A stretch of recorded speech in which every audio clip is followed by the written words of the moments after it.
আমাদের 9 দফা দাবিকে বাস্তবায়নের জন্য আজকে আমরা এই মানববন্ধন।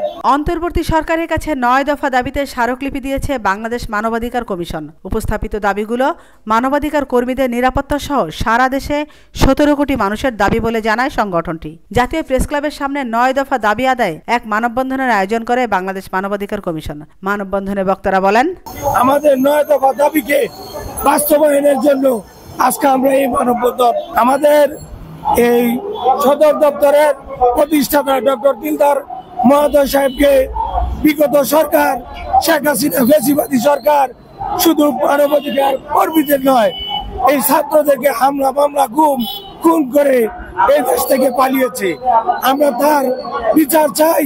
আজকে মানবাধিকার যে পক্ষ থেকে যে 9 দফা দাবি আমরা আজকে এখানে আসার একমাত্র কারণ, আমাদের বিভিন্ন সময় বিভিন্নভাবে মানুষের অধিকারকে হরণ করা হয়েছে বিগত সরকারের আমলে। আমাদের মহাসচিবকে 8 মাস জেলবন্দি করে রাখা হয়েছে। আমাদের যে এই 9 দাবি পূরণের লক্ষ্যে আমরা একত্রিত হয়েছি।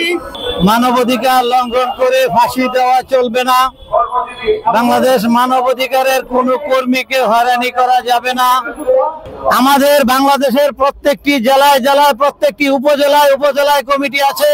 আমাদের কমিটির কাজকে বেগবান করার জন্য এই সরকারের কাছে আমরা উদারত আহ্বান জানাচ্ছি।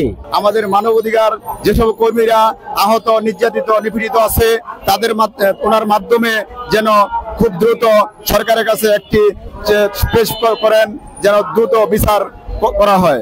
আমাদের মহাসচিব বিগত সরকারের আমলে উনি কারাবন্দী ছিলেন মিথ্যা মামলায়। এখন তিনি আমাদের এখানে জামিনে মুক্তি পেয়েছেন।